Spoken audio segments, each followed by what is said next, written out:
again, and welcome to the 15th ASEAN Economic Community Council meeting. So, dear colleagues, we started this year with high hopes, and we are now concluding it on a high note. ASEAN has made tremendous progress and has had such a meaningful year this 2017. This was made possible with the dedication of our economic trade officials who work virtually nonstop to help us achieve our targets, and with the solid support and cooperation from our partners from the ASEAN member states. I recall 10 months ago when the Philippines officially launched its chairmanship of ASEAN bearing the banner theme, Partnering for Change, Engaging the World.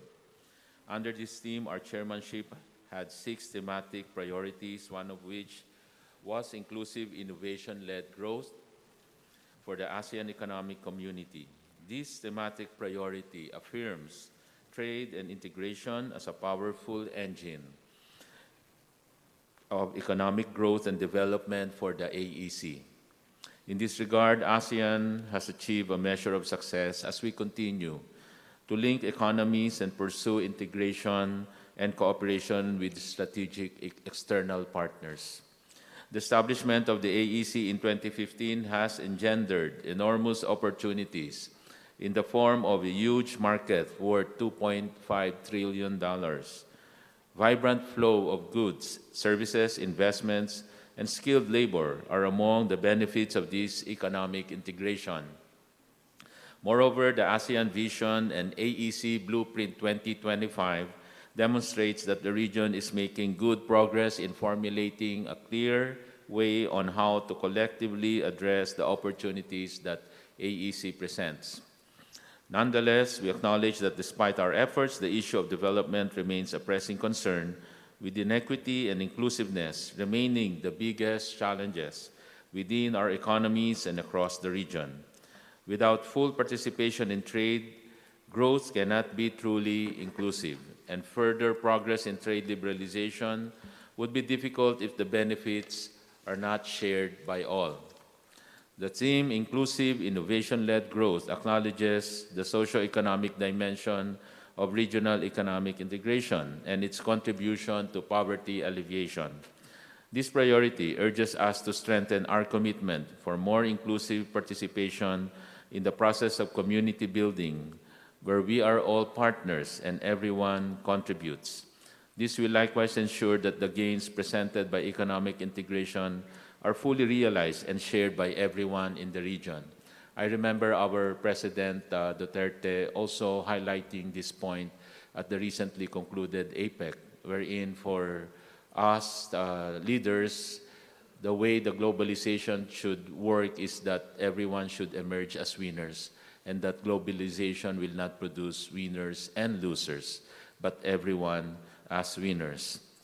This year, we also put greater focus on reinforcing our micro, small, and medium enterprises by providing an enabling environment for its development and to enable them to scale up and participate in the global value chain. Given the breadth of and extent of MSME sector in the region, its development would directly contribute to spreading the economic benefits more widely.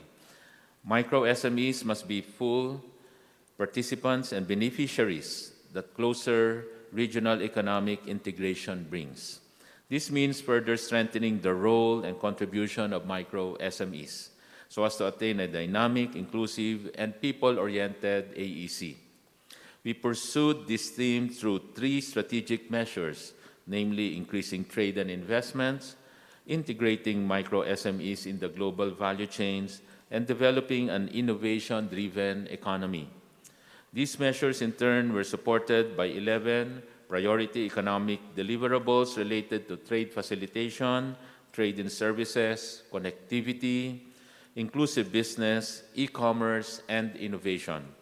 These deliverables would ensure the participation of the micro SME sector, as well as the marginalized like the women and the youth in commercial activities. With this in mind, we are convening today to exchange views on what we've done so far in moving the AEC forward. For 2017, we have made good progress in getting AEC 2025 off the ground. After the adoption of the AEC Blueprint 2025, we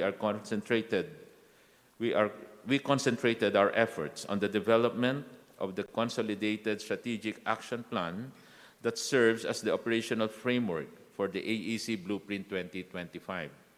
We adopted the CSAP earlier this year and completed additional action plans that are relevant to further increasing intra-regional trade, like trade facilitation and e-commerce.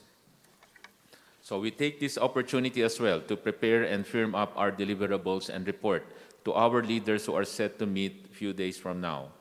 These include notable developments in our external economic relations, like the completion of the negotiations for the Hong Kong, ASEAN, China Free Trade Agreement, or the AHK FTA, and the investment agreement. Let me repeat that. For the ASEAN Hong Kong China Free Trade Agreement, or AHK FTA, and the investment agreement. There is also the endorsement of the terms of reference of the feasibility study for an ASEAN-Canada FTA agreement and the subsequent undertaking of the study. Further, there is the convening of the joint working group that is tasked to assess the possibilities for the resumption of the ASEAN-EU FTA negotiations.